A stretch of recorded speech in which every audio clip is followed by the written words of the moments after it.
பிரதான ஆசாரியனாகிய யோசுவா அவன் சோதரம் அவன் அருகிலே சாத்தான் அவருக்கு விரோதமாய் செய்ய வலது பக்கத்திலே நின்றார் என்று சொல்லி நாம் பார்க்கிறோம். சோதரம் அப்போ கர்த்தர் சாத்தானை நோக்கி கர்த்தர் கடிந்து கொள்வாராக, சாத்தானை எருசலேமிலே தெரிந்து கொண்ட கர்த்தர் உன்னை கடிந்து கொள்வாராக, இவன் அக்னியிலிருந்து தப்புவிக்கப்பட்ட புள்ளி அல்லவா என்கிறார். என்னுடைய ஊழியக்காரர் தன்னால் தெரிந்து கொள்ளப்பட்ட ஒரு தெய்வ மனிதன், ரட்சிக்கப்பட்டவர். அவன் பக்கத்துல சாத்தான் இருக்கிறான். சோதரம் அந்த ரட்சிக்கப்பட்ட மனிதனிடத்துல சில குறைபாடுகள் காணப்படுகிறது. அந்த வஸ்திரம் அழுக்காய் இருக்கிறது.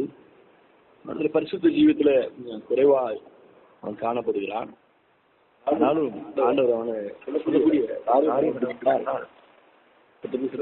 இவன் அக்கினியிலிருந்து தப்புவிக்கப்பட்ட கொல்லி அல்லவா என்கிறார். இன்னைக்கு தேவன் தெரிந்து கொண்ட பாத்திரம், ரட்சிக்கப்பட்டவங்க, தீர்ப்புல பேர் எழுதப்பட்டவங்க எல்லாம் இந்த அக்கினியிலிருந்து தப்புவிக்கப்பட்ட ஒரு கொல்லியாக ஆண்டவர் வைத்திருக்கிறார். மகிமை உண்டாவதாக.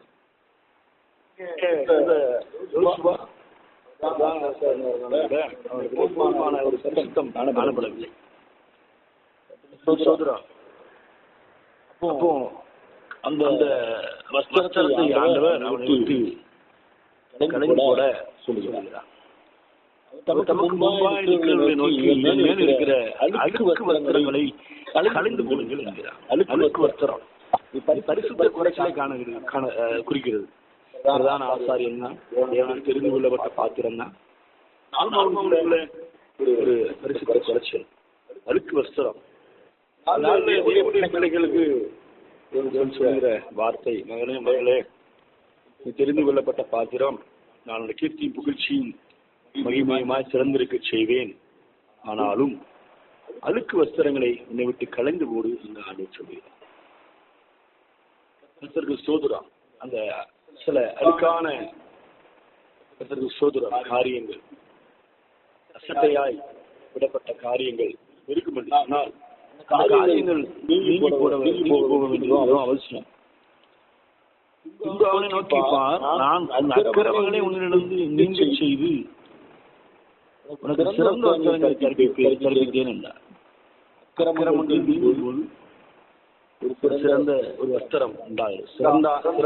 சிறப்பான ஒரு வஸ்திரம் சிறந்திருக்க செய்வேன் என்று ஆண்டவர் சொல்கிறார். ஒரு சிறப்பான வஸ்திரம் அவசியம். இல்லாத, அழுக்கு இல்லாத ஒரு பரிசுத்தமான ஒரு வஸ்திரத்தை தேவன் நமக்கு தருகிறார். பரிசுத்த ஜீவியத்தை குறிக்கிறது. பரிசுத்த ஜீவியத்திலே ஒரு கீர்த்தியும் மகிமையும் புகழ்ச்சியும் இருக்கிறது, சிறப்பு இருக்கிறது. அதை நாம் வாழ்நாள் முழுவதும் நாம் கடைபிடிக்க வேண்டியது மிகவும் அவசியம்.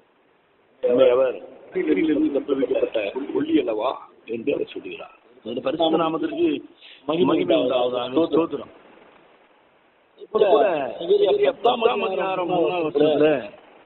வார்த்தை சொல்கிறது,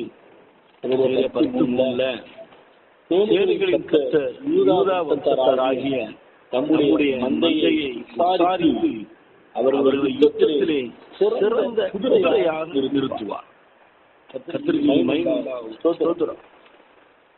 யுத்தத்துல ஒரு சிறந்த குதிரையாக தேவன் நிறுத்துகிறார்.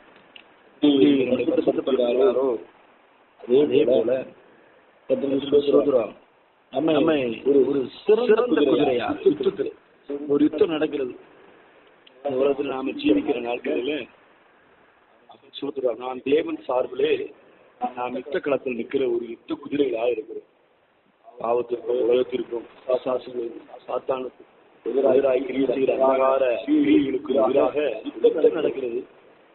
அந்த யுத்தத்துல ஒரு நாலு நாட்கள்ல நாம் ஒருவேளை சாத்தானோட கூட இருந்திருக்கலாம், அல்லது சில நாட்கள் ஒரு பார்வையாளராக இருந்திருக்கலாம். தேவனால் தெரிந்து கொண்ட குதிரைகள் எப்பொழுதும் தேவனோடு கூட நிற்கிறவர்களாய் காணப்படுகிறோம். சிறந்த குதிரையாக தோற்று போகிற ஒரு குதிரையாக அல்ல. அதன் சோத்திரம். குதிரை இத்தனை நாளுக்கு ஆயத்தம் பண்ணப்படும், ஜெயமோ கர்த்தராலே வரும். குதிரை ஆயத்தம் பண்ணப்பட வேண்டியது அவசியம். கர்த்தருக்கு ஸ்தோத்திரம். நாமும் கூட நம்முடைய ஜீவியில ஆயத்தம் மிகவும் அவசியம். கர்த்தருக்கு ஸ்தோத்திரம். நற்கிரிகளை செய்ய ஆயத்தமா இருக்கணும். வசனம் சொல்லுகிறது, நற்கிரிகளை செய்ய ஆயத்தமா இருக்கு. எந்த நேரத்திலையும் தேவன் சொல்கிற நல்ல காரியங்களை செய்ய ஆயத்தமா இருக்கணும். தாக்கு போக்கு சொல்லக்கூடாது. கர்த்தருக்கு ஸ்தோத்திரம். ஆமென். அவருடைய வார்த்தைகளுக்கு கீழ்ப்படிந்து நல்ல காரியங்களை, ஆண்டவர் சொன்ன வார்த்தைகளை கீழ்ப்படிந்து நற்கிரியை செய்கிறவர்களாய், நற்கிரியை செய்ய எப்பொழுதும் ஆயத்தம் உள்ளவர்களாக நம்ம இருக்கோம். கர்த்தருக்கு ஸ்தோத்திரம். அல்லாதாக கர்த்தருக்கு மரிக்கிறதுக்கும் ஆயத்தம். ஸ்தோத்திரம். கர்த்தருக்காக மரிக்கிறதுக்கும் ஆயத்தமா இருக்கிற ஒரு ஜீவியம் நமக்கு அவசியம்.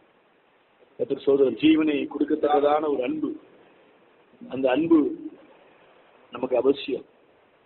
அந்த அன்பை அவர் கல்வாரி சிலுவையிலே நமக்காக செய்து முடித்தார். நாம் கர்த்தருக்காக ஜீவிக்கிறதுக்காக மாத்திரமல்ல, மரிக்கிறதுக்கும் ஆயத்தமா இருக்க வேண்டியது மிகவும் அவசியமா இருக்கு. சமயமா இருக்கிறபடினாலே வருகைக்கு ஆயத்தமாய் ஜீவிக்கவில்லை. எடுத்துக் கொள்ளப்பட்டாலான மாசற்ற ஒரு ஜீவியம், பரிசுத்தமான ஒரு ஜீவியம், எப்பொழுதும் ஆயத்தமா இருக்கிற ஜீவியம் நமக்கு மிகவும் அவசியம். நற்கிரியில ஆயத்தமா இருக்கணும், நற்கிரியை செய்கிறதுல ஆயத்தமா இருக்கணும், அதற்காக மரிக்கிறதுக்கும் ஆயத்தமா இருக்கணும், ரகசிய வரிகள் எடுத்துக் கொள்ளப்படுறதுக்கும் ஆயத்தமாய் நாம் ஜீவிக்க வேண்டும். ஆயத்தமுள்ள ஒரு ஜீவியம் செய்கிற ஒரு மனிதன் எப்பொழுதும் அவன் யுத்த களத்திலே உள்ள ஒரு போர் குதிரையாக, ஒரு சிறந்த குதிரையாக, சிறந்தங்கிற அந்த வார்த்தை முக்கியமா இருக்கு. இந்த சிறந்திருக்க பண்ணுவேன் என்று சொல்கிற தேவன் ஒரு சிறந்த குதிரையாக, ஆயத்தமுள்ள ஒரு குதிரையாக, எந்த காரியங்களையும் தேவன் சொல்லக்கூடிய காரியத்தை, தேவ சித்தத்தை நிறைவேற்ற ஆயத்தமுள்ள ஒரு ஜீவியம் நமக்கு அவசியம். நம்முடைய சொந்த பலவீனங்கள், இயலாமைகள், நம்முடைய தோல்விகளை தாக்கு போக்கு சொல்லுகிற காரியங்களை விட்டு தேவன் சொல்லக்கூடிய எந்த ஒரு காரியத்தையும் தாழ்மையோடு அதை நிறைவேற்றி முடிக்கிற சிறந்த குதிரையாக நாம் காணப்பட வேண்டும் சொல்லி கர்த்தர் விரும்புகிறார். கர்த்தருக்கு மகிமை உண்டாவதாக. சோதரம். முதலாவதாக கொலோசியர் 2ஆம் அதிகாரம் 15ஆம் வசனத்தில் வார்த்தை சொல்கிறது. கொலோசியர் 2ஆம் அதிகாரம் 15ஆம் வசனத்துல துரைத்தனங்களையும் அதிகாரங்களையும் புரிந்து கொண்டு வெளியரங்கமான கோலமாக்கி அவைகளை மேல் சிலுவையில் ஏற்றிச் சேர்ந்தார். இதற்கு மகிமை உண்டாவதாக. இயேசு கிறிஸ்துடைய கல்வாரி சிலுவையிலே ஒரு வெற்றி இருக்கிறது. அவர் மரண பரியந்தம் தன்னை தாழ்த்தின ஒரு ஜீவியம் தான் கல்வாரி சிலுவை. மரண பரியந்தம் தன்னை தாழ்த்தினார். தாழ்மையை தேவன் நம்மிடத்திலே எதிர்பார்க்கிறார். கல்வாரி சிலுவையில அவர் நமக்காக காயப்பட்டார், ரத்தம் சிந்தினார், பார சிலுவையை சுமந்தார், அவமானங்களை, நிந்தைகளை அவர் சகித்தார். கர்த்தருக்கு ஸ்தோத்திரம். ஆமென். நமக்காக அவர் மரித்தார், 3ஆம் நாளிலே ஜெயமாய் உயிரோடு கூட இருத்தார். அந்த மாதிரி சிலுவையினுடைய அந்த பாடுகள் எப்போது நம்முடைய சிந்தனையில, இருதயத்திலே இருக்க வேண்டியது அவசியம். அவருடைய சிலுவையை தூக்கிக் கொண்டு அவர் பண்பாக நடக்கிற நல்ல ஒரு சீசனாக நாம் ஜீவிக்க வேண்டியது அவசியம். கர்த்தருக்கு ஸ்தோத்திரம். அவர் வெற்றி சிறந்தார், சிலுவையிலே அவர் வெற்றி சிறந்தார். கர்த்தருக்கு ஸ்தோத்திரம். தாழ்மையின் மூலமாக, நம்முடைய ஜீவியத்தில் உள்ள இந்த தாழ்மையின் மூலமாக நமக்கு ஒரு வெற்றி ஆண்டவர் கொடுக்கிறார். பரிசுத்தத்தின் மூலமாய் ஒரு வெற்றி கிடைக்கிறது. அதே போல ஆயத்தமாய் இருக்கிறது மூலமாய் ஒரு வெற்றியை நமக்கு அவர் தருகிறார், சிறந்திருக்க செய்கிறார். தாழ்மையின் மூலமாக தேவன் நம்மை அவர் வெற்றி சிறக்க செய்கிறார். சிலுவை தாழ்மையை வெளிப்படுத்துகிறது. தன்னைத்தானே தாழ்த்தினார், மரண விரும்பிய தானே சிலுவையிலே தன்னை தாழ்த்தினார். அந்த சோத்ராம் அவர் பிதாவின் ஒரே பேரான குமாரனாக இருந்தபோதும் கூட அந்த உரிமையை அவர் பயன்படுத்தாமல் நமக்காக தாழ்த்தினார். தாழ்மையுள்ள ஜீவியத்தில் தேவனை நடத்த எதிர்பார்க்கிறார். தாழ்மையுள்ள ஜீவியம் எத்தனை சோதரம் பெருமைகளை எல்லாம் நீக்கிவிட்டு சொந்த பெருமைகள், ஆமென் சோதரம், சுய பெருமைகள், ஆமென் சோதரம், எங்கெல்லாம் நம்முடைய ஜீவிதத்தில் பெருமைகள் காணப்படுகிறதோ அந்த பெருமைகளை எல்லாம் தேவ சமூகத்தில் இறக்கி வைத்து நீங்க பெருகணும்பா, நாங்க சிறுகணும் என்று சொல்லி எங்களை தாழ்த்தும் பொழுது, அவர் பெருகவும் நாம் சிறுகவும் ஒடு கொடுக்கும் பொழுது, அந்த தாழ்மையுள்ள ஜீவியத்திலே தேவன் நம்மளை வெற்றி சிறக்க பண்ணுகிறார். தாழ்மை உள்ளவர்களுக்கு தேவன் கிருபை இருக்கிறார். தாழ்ந்தவர்களை அவர் உயர்த்துகிறார். சோதரம் நம்முடைய ஜீவிதத்துல தாழ்மையின் மூலமாக நம்மை தேவன் சிறந்து இருக்க பண்ணுகிறார். கர்த்தருக்கு மகிமை உண்டாகட்டும். சோதரம் அதனால அந்த வார்த்தையை கேட்கிற உங்கள் யாவரையும் தேவன் கீர்த்தியும் புகழ்ச்சியும் மகிமையுமாய் சிறந்திருக்க பண்ணுவார். அவர் உங்களை தம்முடைய பரிசுத்த ஜனமாய் அவர் நிலைநிறுத்துவார். கர்த்தருக்கு சோதரம் யோசுவா ஆசாரியத்தில் இருந்த அந்த அழுக்கு அஸ்திரம் கலைந்து போடப்பட்டது போல காணப்படுகிற பரிசுத்தம் எல்லாம் நீங்கி அவன் சோதரம் ஒரு சிறந்த ஒரு வஸ்திரத்தை நாம் தெரிந்து கொள்ள வேண்டும் என கர்த்தர் விரும்புகிறார். நாளில் அவன் சோதரம் யுத்தத்திற்கு மிக்கத்தக்கதாக சிறந்த குதிரையாய் விளங்கும்படியாக ஆயத்தமாய் இருக்க கர்த்தர் நம்மை அழைக்கிறார். கர்த்தருக்கு சோதரம் கல்வாரி சிலுவையினுடைய அந்த பாடுகளை நினைவிலை கொண்டு தாழ்மை உள்ள ஒரு ஜீவியம் இயேசுவை போல நாம் நம்மை தாழ்த்தும்படியாக தேவன் நம்மை அழைக்கிறார். இந்த காரியங்கள் மூலமாக தேவன் நிச்சயமாகவே ஒரு வெற்றி சிறக்க பண்ணுவார். நாம் ஜெபிக்கலாம். அன்பின் தகப்பனை, இந்த வசனங்களை கேட்கிற உங்களுடைய பிள்ளைகள் மேலே ஜீவித்திலே ஒரு ஜெயம், ஒரு வெற்றி உண்டாகட்டும்.